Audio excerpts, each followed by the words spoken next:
Wakurugenzi, around 1942 during the World War, kuna soldier pale alikuwa anaitwa Don Carcos. Don Carcos alijipata kwa very unfortunate incident mahali explosion ili happen barely a few meters from where he was standing. Na shrapnel from the explosion ikamtandika on the side of the head so hard that he lost his eyesight on his right eye. Of course, World War ikaenda ikaisha around 1945 na akaendelea na maisha yake for another 64 years until 2006 when this army veteran who was working on horses at the time, akiwa tu kwa shamba yake na farasi zake, moja ikakuja ikamtandika bonge la hedi. That headbutt was so severe, it threw him across the field. Alienda kuanguka sijui wapi huko mbali. But ilimtandika around the same place mali alipigwa na shrapnel 64 years, making him blind on one eye. So after your horse imemnyorosha, jamaa akaingia kwanza aka black out hapo mpaka the following day, and believe it or not, when he woke up the following morning, eyesight had been restored in his right eye. Oh my God! Wow! What are the odds? I don't know. My good friend Julio Supercharge, are you seeing what I'm seeing? Oh, let me not ask it that way. But you get the drift. Twende kazi.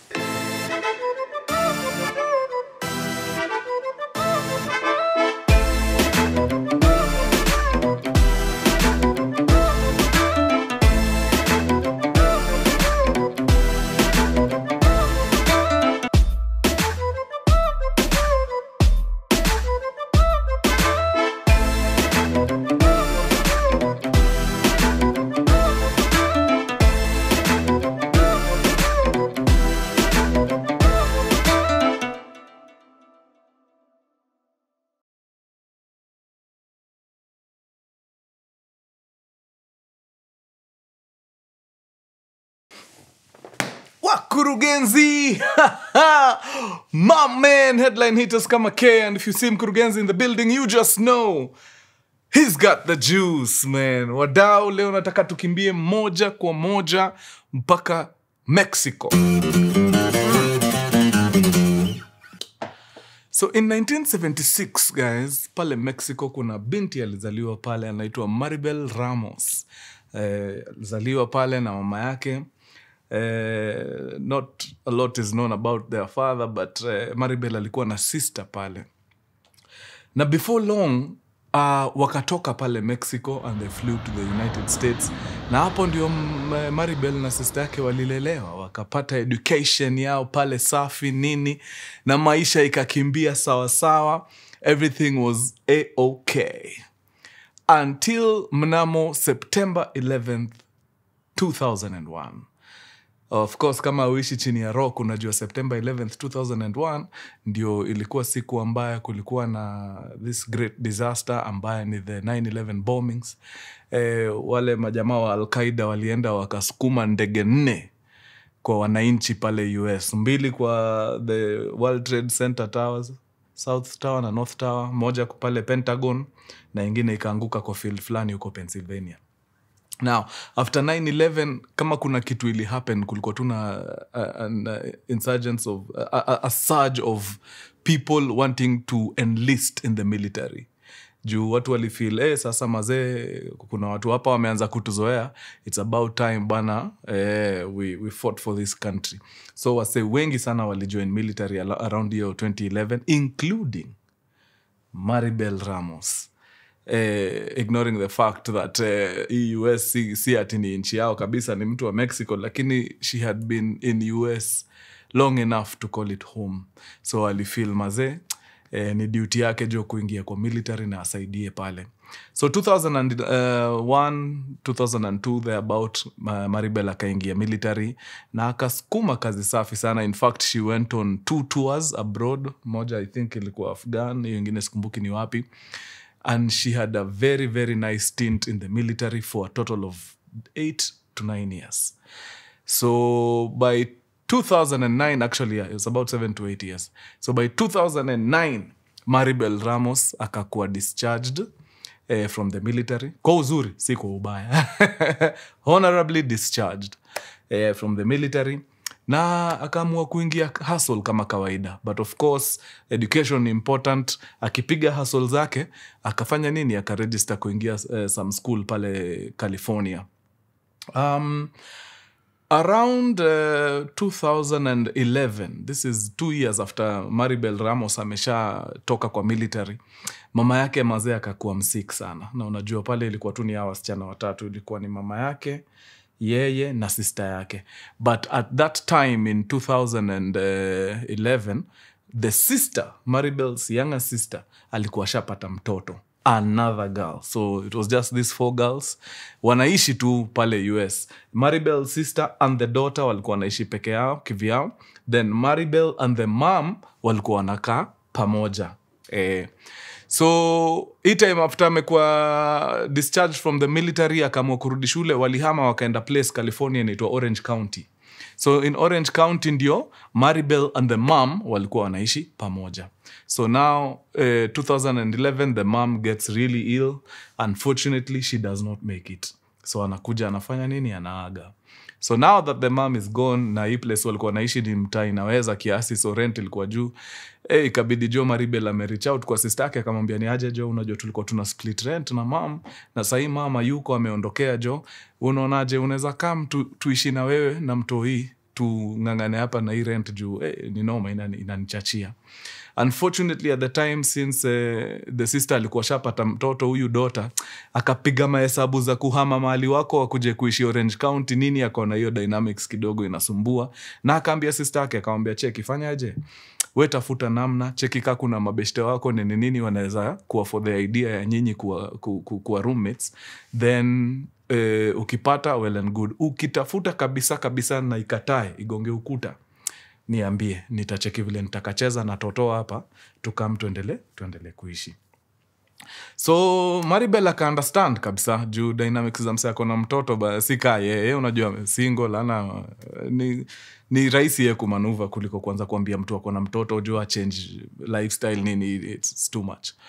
So akaamua the best way to go about it ni kuenda online kitu yote unataka utapata. Hata sasa ukiingia utafute grenade utaipata tu online, hakuna kitu inakosekanaga. So pale walikuwa na maskan safi sana inaitwa Craigslist. Niko sure mnajua Craigslist. So she goes on to Craigslist na ana search pale, anaambia waseni aje, mimi naitwa Maribel Ramos na nafanyaga hii, niko shule hapa California nini na naishi mtaa fulani hapa Orange County, na manze natafuta roommate mse tunaweza split na yeye rent hivi. Mimi ni mse waga natambua wanyama kiasi, niko na dogi, so kama wewe ni mtu uko na pia mbwa yako ama paka yako, si mind unaweza come through. Maze the enemy is poverty hapa bana, kuja tusaidiane kulipa hii nyumba bana tuishi. This advert inakuja bana, inapokelewa na a guy of Asian origin anaitwa Kweng Chol Joy, KC ndio ilikuwa short form ya dini yake. Kweng Chol Joy ni kijana ambaye alizaliwa South Korea, na just like Ramos hata yeye kukaa kwao sana, after some time wakahama wakaenda wapi? Tennessee. Mtaa pale inaitwa Knoxville. So wakaishi pale Knoxville na familia yake nini, but ikafika wakati kukakuwa na ngori kidogo, akapoteza kazi kule. Sasa ikabidi akuje wapi? California, kukuja kutafuta kazi pande nyingine. So as anaona hii advert ya Miss Ramos, Maribel, mazeni ako hii pilka kutafuta mahali pa kuishi, sababu sasa amekuja New York, amekuja California, ametoka Knoxville, Tennessee kule, so anatafuta maskani ya kuwekelea kichwa. So akaona ile advert, akarespond na wakaongea pale. Jamaa safi sana, Mkorea, ana mambo mengi, ametulia, ana sound very polite. Akona kambwa, hata yeye ni mtu anapenda pets nini, ana show all the signs of a very responsible human being. So msichana Maribel akapiga ripoti kwa sister yake, akamwambia mtu yangu, guess what, niliweka advert kwa Craigslist nikasema natafuta roommate. This gentleman reached out na amekuja, hata tumeonana, na ningependa tu hata wewe ukuje umuone, at least mjuane, ndio at least unajua naishi na nani. So wakaorganize ka meeting, Maribel akaleta sister yake, then Kweng Choljoy akakam, wakameet. Na sister ya Maribel akaona hapa Joy for the first time. She realized a bit older. He looked like at the time he was maybe in his 40s huko. Alikuwa kauzeka, alikuwa kishaanza kuingia. Kasemekana ni sawa, wacha waendelee na maisha wasukume. Na wakaanza kuishi pamoja. So Maribel anakimbia shule, anaenda hustle zake jioni sababu alikuwa anafanya kazi ya kisoma. Huyu mwingine pia anatafuta mahustle zake huko na wanasukuma maisha pale. And they became very good friends, imagine. Sababu huyu jamaa hakuwa na mabeshte sana. So most of the time Maribel akiwa na miradi alikuwa anatag along na huyu jamaa. Wanaenda wanameet mabeshte wa Maribel huko. So mabeshte wa Maribel wanajua Joy, which is weird. Kwa nini ndume anaitwa Joy? Ama okay, South Koreans naonaga hata wanaume wanapaka lipstick, so it's no surprise. So wanameet huko, wanajuana na watu. Joy ameshapelekwa mpaka kwa familia ya Maribel huko, anajuana na sister ya Maribel, anajua mpaka haka Kanis, mtoto wa sister ya Maribel. Yani ni boy tu alikuwa ameblend in na wasee deadly kabisa. Na wakaishi vipoa sana. A whole year went by. Hakuna bugudha, hakuna mushkil, it's just kujibamba tu. But after 1 year, Joy akaanza kudevelop ma feelings kidesign. Maribel yenyewe ni msichana wa Kilatina, ni msichana amejiweza, mali safi, mrembo, kona, ni very, very pleasant human being. So yenyewe huwezi laumu sana bwana Joy hapa bwana kuingia kupata kushika ma feelings hapa. So akaamua sasa huyu msichana nimekuwa nikikaa naye hapa hii mwaka mzima, si hii shot wacha tuishoot tu. Kama mbaya bana, mwanaume ni kujieleza. But before shoot shot akasema wacha kwanza nigongee sister yake, nione kama huko naweza pata usaidizi. Unajua akipigwa campaign pande zote mbili inakuwaga better. Mimi napiga pande yangu, sister anapiga ile pande nyingine. Bana tuone kama tunaweza maliza hii mambo ya kuishi kwa nyumba moja na tunalala bedroom tofauti. It does not make sense. So Kweng Choljoy anapigia sister ya Maribel, anamwambia mtu yangu, mimi nakwambia huyu msichana yani yani hata akipita tu yani nasikia tu kila kitu kwa mwili inakataa. Mimi huyu msichana amenimaliza, nasikia hapa lazima nijieleze bana. Hakuna haja tukae tumetandikwa na dry spell sisi wote wawili hapa, na sisi wote ni potentials. So nimeona tu nikupigie kama sister yake, nikuambie zile vitu na feel towards your sister. Kama inawezekana hata umunongoneze kidogo asitasikia mbaya, itasaidia sana kwa hii campaign yangu. But ile response Kweng Choljoy alipata kwa sister ya Maribel haikumfurahisha.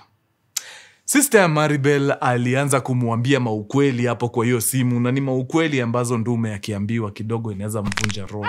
Akamwambia first of all, the age difference between wewe na sister yangu is alarming. Huyu ni mtu anaweza kuwa hata mtoto wako bana. Kwa nini unataka kuharibu hii nini yenu ya kukua roommates? Ukianza kuingiza mambo ya mapenzi hapa sasa unaharibu kitu imekuwa ikiwaka vizuri. For 1 year mmekuwa mkikaa poa. Sasa mkianza kuingia kwa mambo ya mahusiano, relationships nini, mtaanza kuchokozana hapa bure nini? Na nyinyi wawili you are not a match. Hiyo hata uhitaji kwenda kwa Tinder uambiwe. Nyinyi wawili hakuna mahali mnapelekana. Roho safi. Wewe simama tu mbele ya kioo ujiangalie. Na si kwa ubaya. Wewe ni mtu uko na eye bags huku, unakaaga ni kama umeamka hata saa 9 mchana. Cheki, unapoteza wakati. Wachana na huyu msichana, endelea na maisha yake, wewe endelea na maisha yako. Endeleeni tu kulipa rent. Hiyo ndio kitu imewaeka pamoja. Na utanishukuru, mimi ni mtu nimekuambia ukweli, na ni poa uambiwe tu ukweli ujue. Of course bwana Kweng Choljoy hiyo kitu haikumbamba hata kidogo. Alisikia amevunjwa roho na sister ya Maribel mbaya. Sister ya Maribel akachukua simu akapigia Maribel akamwambia, na huyu jamaa wako amenicall bana. Anaanza kuniambia zima vitu za aina gani hizo. Mwambia awache hiyo ukumbafu. Hiyo ndio kitu itafanya sasa muanze kukosana hapo kwa hiyo nyumba. Endeleeni tu vile mmekuwa mkiishi, mkianza kuingiza mambo ya kushare duvet, mnaharibu. Maribel akamwambia, maze sister, wewe unaona huyo guys, hata hawezi kuwa type yangu bana. Wacha nitaongea na yeye, nimwambie hizo ni ndoto za mchana. Awache hata amke bana asikojoe kwa kitanda. Wewe usijali, I will handle it. Of course, Maribel talks to the guy, anamwambia nashukuru sana uko na feelings towards me, lakini tu ukweli wa mambo ni kwamba mimi sahi namulika pande ingine. Hapa kidogo ni tricky, lakini you are a very good person and I am privileged to have you as a friend. Iyo nafurahi sana, lakini anything more than that niwie radhi. Okay, huyu mjamaa amepigwa stop hapa, lakini amejiambia hapana, mimi nitangangana kivyangu, nitapiga tu mikakati zangu hapa chini ya maji, eventually nitakaa vile anataka. One time they're having a very random conversation, then Maribel anaambia Kweng Chol Joy, mazina unaweza fiti na tattoo, nimerealize wewe ni mtu hauna tattoo sana, but kuna canvas fiti sana, ukapata tattoo kwanza ya tiger, naweza kapoa. Haya, kwani siku 3 ziliisha? Mjamaa alikuwa kwa tattoo pala, akachorwa tiger moja safi sana hapa kwa mabega.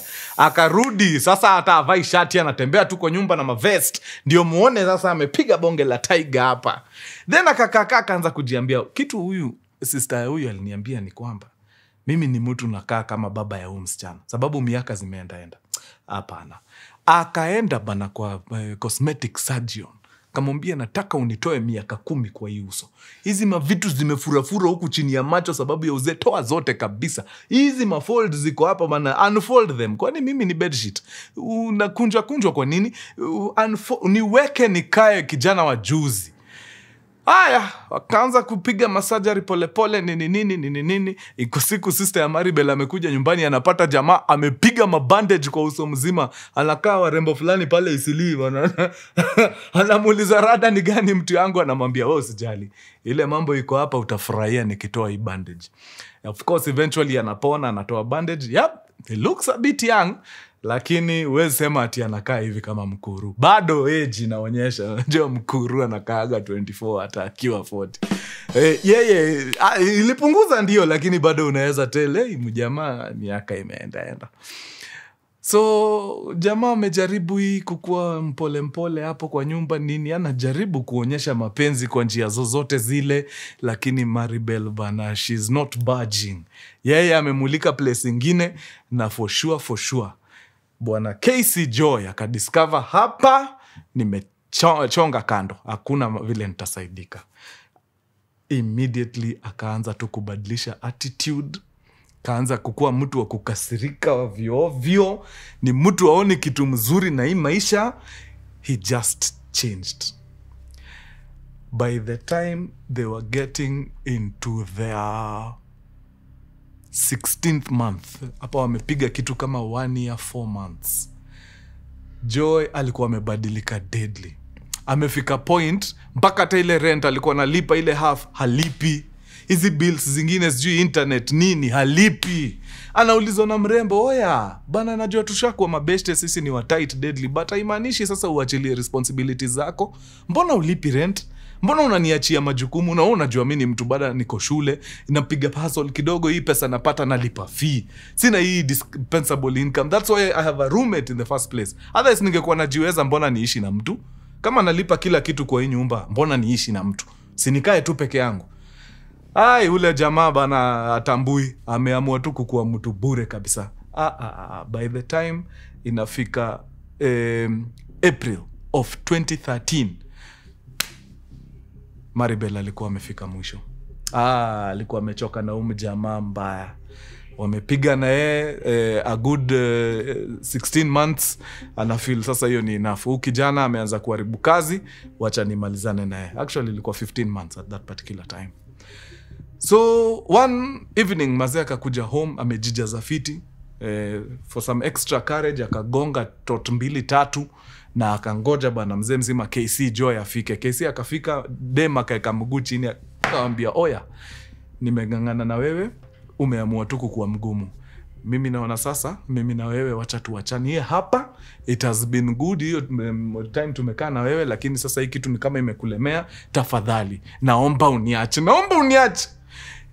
Saa hii imebaki wiki 2, si tuko April katikati, na kupatia mpaka mwisho wa mwezi, na kuambia watu wakikanjwa tu hivi, beba kila kitu yako, vile tu ulikuja, toka uende. Nimekupatia hizi wiki 2, please pack your things and go by the time tunaingia the new month, which is May of 2013. Of course, this South Korean guy would hear none of it. Manze kukachacha. Wakaanza kuzushiana maze. Argument ikaget so ugly. Mpaka maze usiku wa 8. Simu ikapigwa kutoka kwa hiyo apartment. Mpaka wapi? Orange City Police. Maribel amepiga simu akaambia makarao, oya, kuna mtu naishi na yeye hapa na nimempatia ultimatum ya kwamba by the end of this month anafaa kuwa amechukua vitu zake na atoke aende. Na mazeu msee ameamua kufungua ngori, ameleta noma, na mimi naona hapa mambo itaharibika. So mimi nawapigia simu kuwaambia in case kitu imfanyikie. Nilikuwa nishawapigia. Yani this former army veteran alikuwa amejiamini mpaka alicall police kuwaambia in case kitu imfanyikie. Si mimi inifanyikie. In case something happens to this guy. Jua ilienda out of hand na mimi nikafanya kile nilikuwa nafaa kufanya out of self defense. So polisi wakasema ina mambo, tulia tu hivyo, wacha tu tutume msee. Wakatuma cops huko, cops wakafika, wakaongelesha watu wawili, wakawaambia cheki ni aje. Kama umepatiwa ultimatum ya kutoka, huwezi jilazimisha kwa nyumba ya mtu. Ikifika mwisho wa mwezi si utoke nani? Toka tu, huwezi kosa mahali pengine pa kukaa. Wacha tusipigiwe simu tena kusikia kuna mangori hapa. Na mapokara wakatoka, wakaishia. April comes to an end 2013. Wanaingia May 2013. Tarehe 2, msichana anashindwa, we, mbona tumefika tarehe 2 na hii kinyangarika ijatoka hapa? Tulisema mwisho wa mwezi, April 30th ikigonga hivi kupate unapack. Tuko May 2nd, what's happening? What is happening? So, akamngojea mjamaa afike kutoka shughuli zake. Hiyo usiku akamwambia, oya, rada, unafaa kuwa ulienda kitambo bana. Au boy mazee akalazua, yani sasa ngori deadly. We stoki nipatie time, nafaa nitoke niende wapi? Anaambiwa, yo, nilikupatia wiki 2 mazee ujipange. Tuliongea hiki tu mid last month. Sasa hii mwezi imeisha, tushaingia ingine, bado uko hapa? Hapana, chukua vitu zako uende. Boy akaambia uongo mbaya. Mimi nitatoka hapa ile siku ndapata maskani ya kwenda.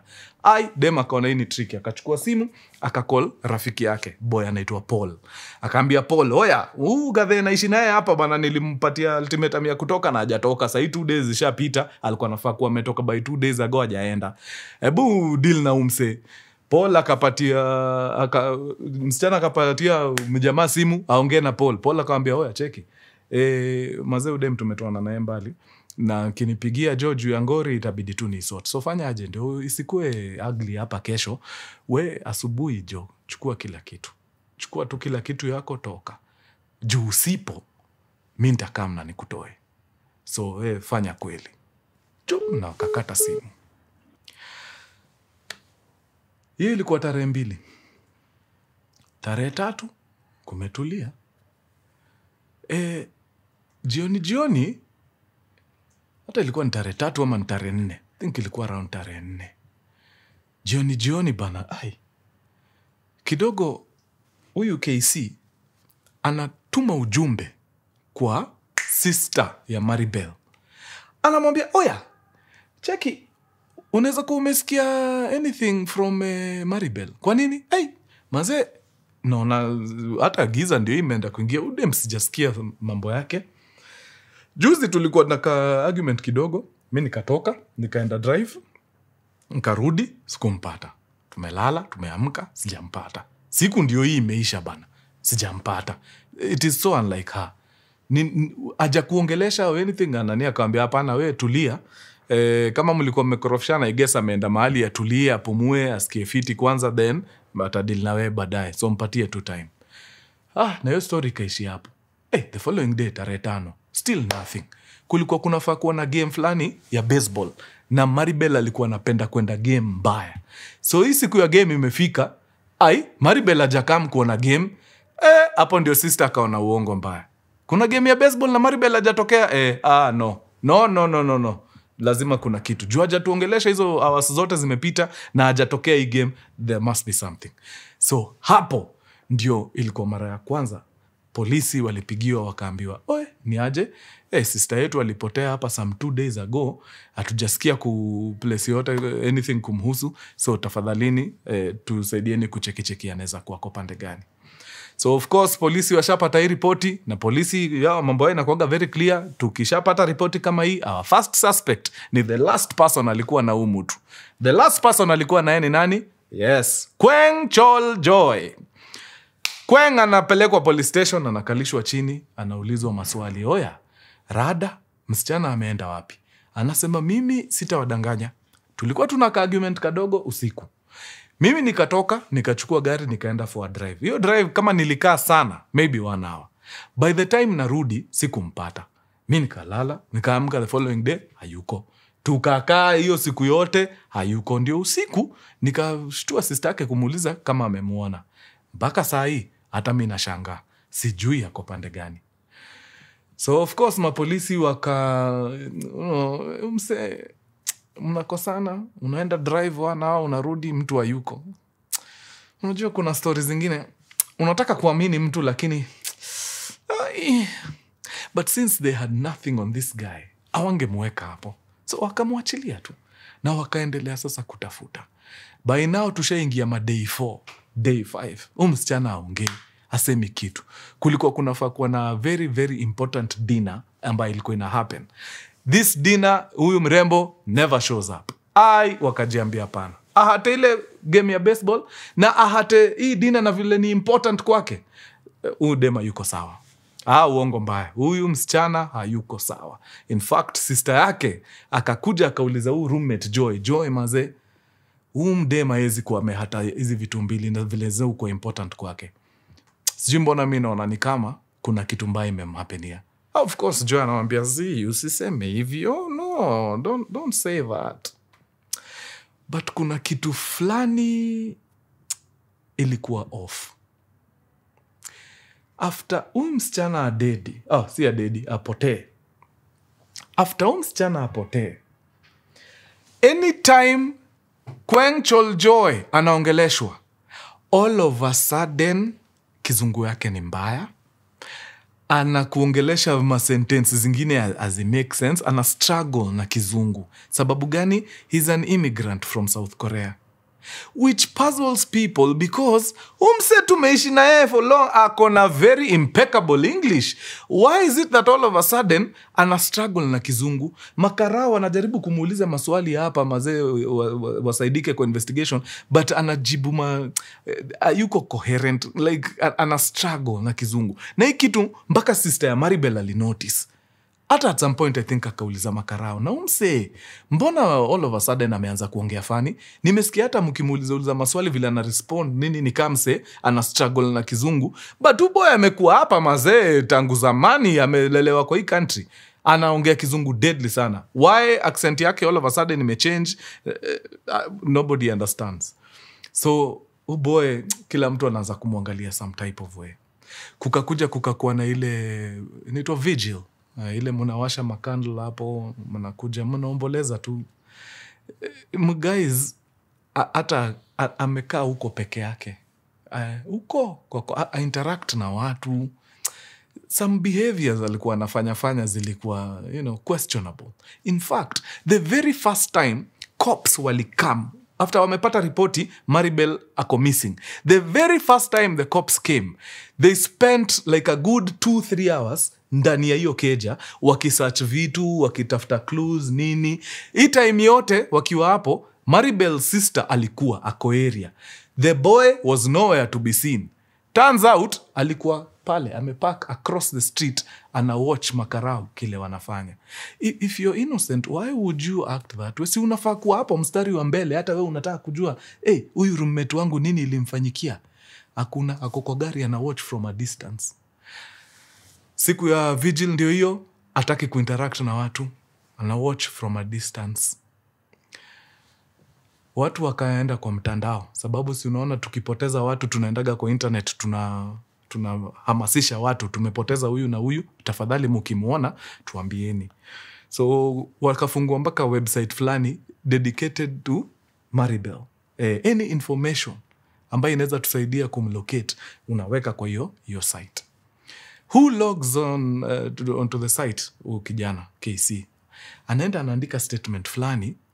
I can't remember the statement exactly the way he had written it, but alikuwa naongea in past tense. You know, I liked this particular person. Yani anaongea ni kama hayuko. Unajua kama ni mtu bado yuko, utasema I like this guy, yeah, she's this and this and that. But tukishaanza kuweka vitu in past tense, oya, kwani kuna kitu unajua na si hatujui? Juu as at now, she's a missing person. Hatujampata, hakuna body nini, so hatuwezi anza kuandika vitu in past tense. So unaona tu vitu kama uto, tulianza kufanya authorities wakaanza kufeel, hapana, there's something about this guy. So wakaanza kuwekelea investigation zaidi pande yake. So they trace his family. Wanakaa wanapata nani? The sister. Wanakaa chini na the sister wanamuuliza, kuna jamaa anaitwa Kweng Chol Joy, mnajuana aje? Ni brother yangu. So mnaongeaga, kuna investigations tunapiga kuna missing girl, na huyu mjamaa ndio alikuwa anakaa na yeye. Na kuna vitu anatuambia hapo tunataka kumuamini, lakini I don't know, we are finding it difficult. Huyu sister anawaambia peupe, huyo kijana ni monster. Huyo kijana tumelelewa na yeye. Wazazi wetu wakakufa. Vile walikufa, walikuwa wamemtoa kwa will. Sababu ni mtu ajiweze, hayuko sawa, ni mtu ako na issues. So hiyo kumtoa kwa will, ikafanya mazee akakosana na mimi deadly. Juu of course, kaya ametolewa kwa will, si mimi ndio nachukua kila kitu. Na wazazi walifanya hivyo juu waliona mimi ndio niko na akili hapa. Huyu kijana ako nje. So imefanya amenikorofisha hapa, imebidi nimchukulie restraining order na ni brother yangu. Yani iko siku hapa karibu aniue kwa hii nyumba bana. So si kijana mzuri. Hata hiyo kutoka hapa Knoxville, Tennessee aende California ni sababu alichoma kazini kwake mahali alikuwa anafanya kazi. Ni mtu mnafaa muangalie na darubini. So cops wakakama wakadiscover, okay, so huyu jamaa sio mweupe kama pamba, akona madoa hata yeye. So wakarudi California na investigations zikaendelea. Bado wanamuitaga kwa police station, wanamuuliza maswali, but jamaa, the way he answers the questions, nika amejua kila kitu vile ameipanga. At some point wakimuinterrogate walinotice akona bruises kwa mkono. Wakamuuliza nagadhe, mbona uko na bruises kwa mkono? Akasema, mimi ni mse natambua fishing deadly. So malimu endaga fishing, kuna place fulani, kuna thorny bushes. So iko time nilikuwa nachukua kitu huko ndani hizo mabush, nikitoa mkono hizo miba zikaniguara. Mazena ni ukweli, wakaenda hiyo place alikuwa anasema, wakapata ni ukweli, kulikuwa na miba hapo. Na ukiingiza mkono yenyewe, ukiangalia vile hizo bruising yenyewe, so ni hard kumpin. Umse akona answer ya kila kitu jo. Mnakumbuka ile website imefunguliwa ya anything to do with our good friend Maribel? Wase walikuwa wanaenda pale kukiwa na kitu yote ina need ku happen, wanaandika. Wakaenda pale kwa site, wakasema just for our sister tunataka kufanya a walk. Walk to na hiyo walk yetu tutaifanya kutoka hapa mahali hawa yake ilikuwa mpaka mahali panaitwa Peter's Canyon. Tuende tu hadi hapo alafu turudi. Huyu jamaa akadiscover hiyo plan imepangwa. How did he discover? Alikuwa hana computer. So what he used to do, alikuwa natoka anaenda kwa public library.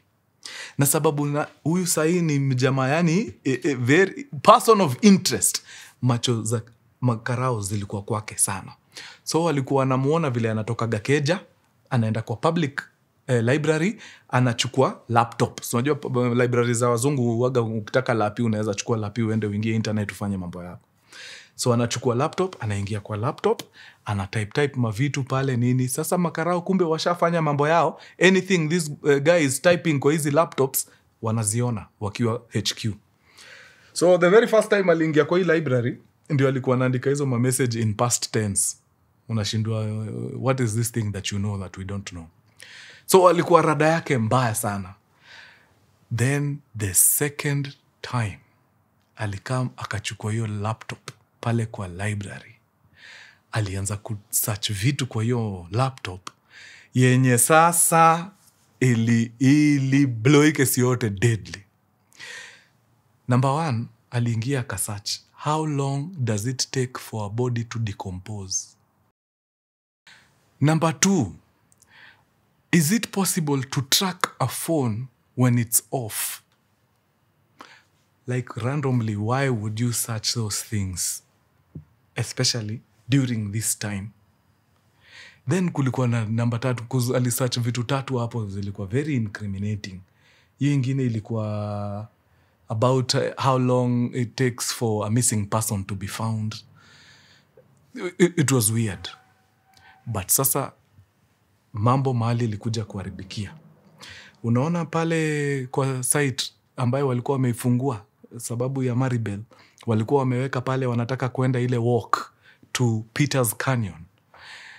Jamaa alienda kwa hiyo laptop yake akasearch Peter's Canyon. Ikamletea Google Maps ya Peter's Canyon mahali iko. Akachange view from map to satellite.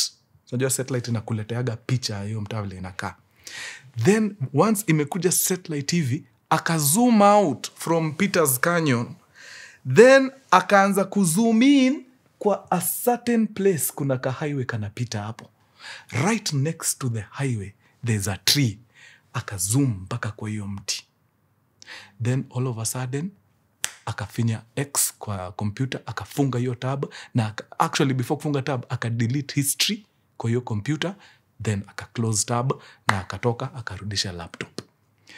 Immediately surveillance team ya polisi, sababu walikuwa wanaona hizi vitu zote wanafanya, wakadispatch kikosi deadly mpaka mahali alikuwa amezoom in kwa kamti.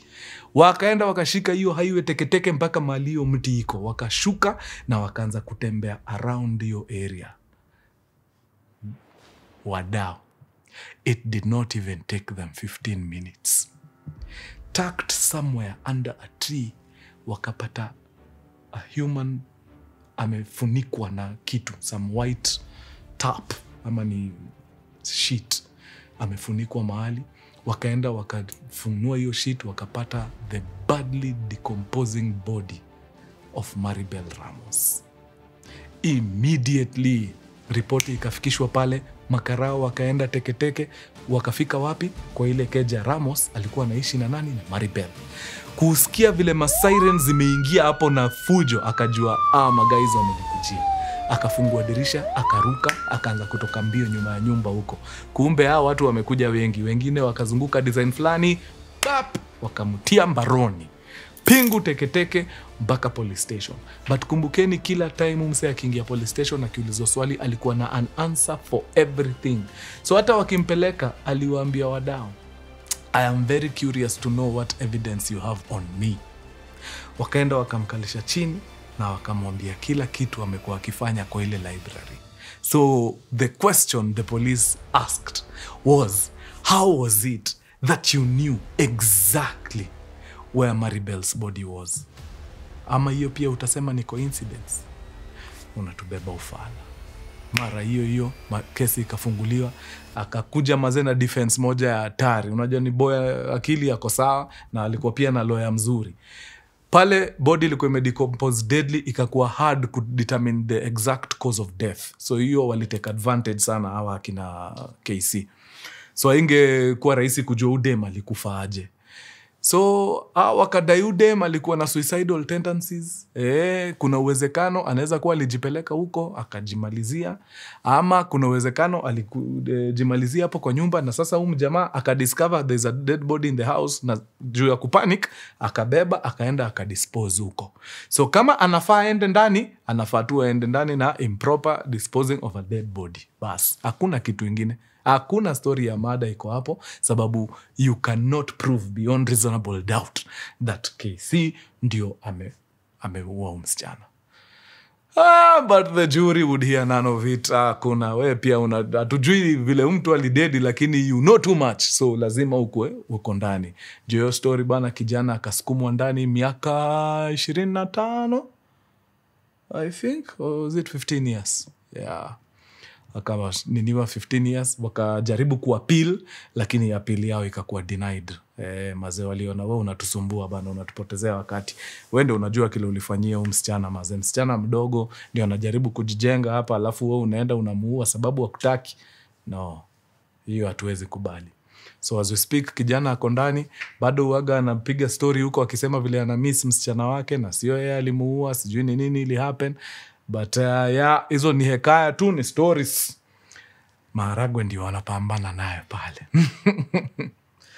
And that, Mkurugenzi, is the story of Maribel Ramos and one KC Joy. Yeah, na naifungia hapo. Imekuwa deadly sana, tuonane wiki ijayo, au sio? Adios muchachos. Peace. All right.